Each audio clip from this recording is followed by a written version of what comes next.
Well, Pop, how do you like it? I think it's great, son. What is it? You mean you don't recognize it? In a word, no. In 2 words, no, no. Well, I'm surprised you don't recognize a Terwilliger fly-snapping claptrapper. Oh, my, I'm surprised you can even say it. Just what is a Terwilliger, whatever it is you said? Well, it's an invention for killing flies. You see that pie? Uh-huh. Well, all a fly has to do is land on it.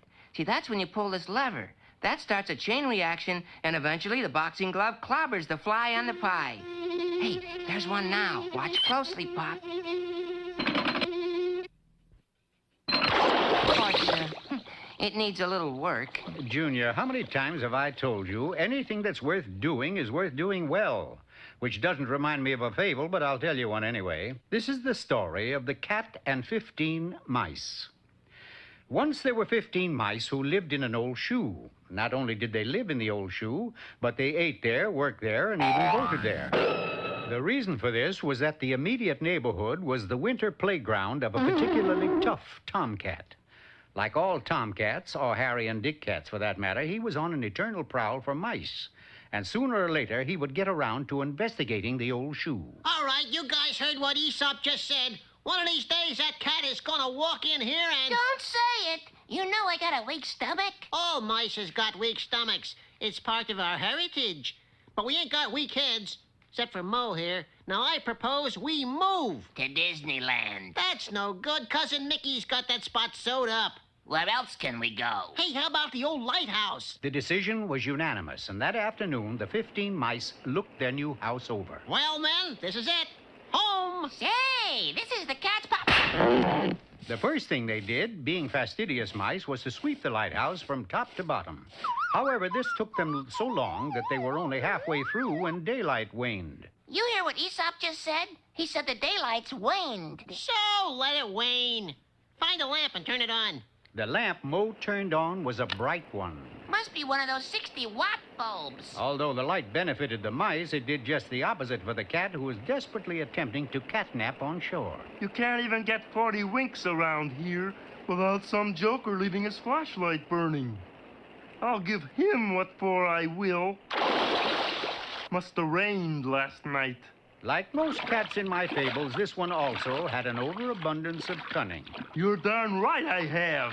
I know there are 15 mice out there in that lighthouse. Alas, his plan to sneak up on them in the dark didn't work, for without warning, the lighthouse beacon suddenly fell on the road. Huh?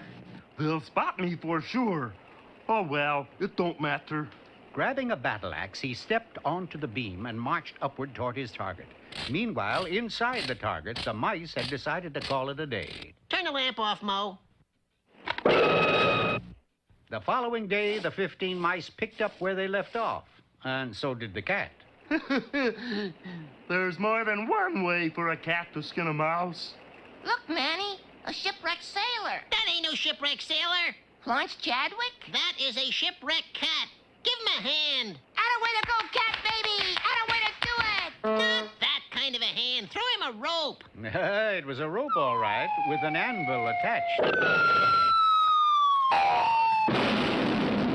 Is he all right? Sure, he's all right. He just got a little concussion is all.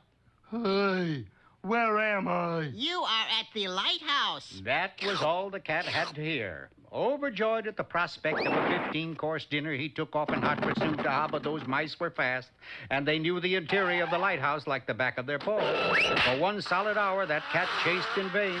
That is, until he spotted Mo standing before a door labeled Delivery Room. Aha! Gotcha! Congratulations, Pussy. For what? You are the proud father of a 2-pound sassy kitten. Have a cigar. What do you know about that? What a surprise! A bigger one followed. Well, sir, that tomcat had it. He wasted little time in leaving that neighborhood. What's more, so did every cat that ever came to the lighthouse. And to make it worse, those mice came ashore and set up pieces of chrome all over. And at night, the beacon would reflect all over the place and drive the cats wild. So you see, Junior, anything that's worth doing is worth doing well. But as usual, I suppose you have a moral of your own? I sure do. You think you can stomach it? Well, try me. Chrome wasn't built in a day. Chrome would...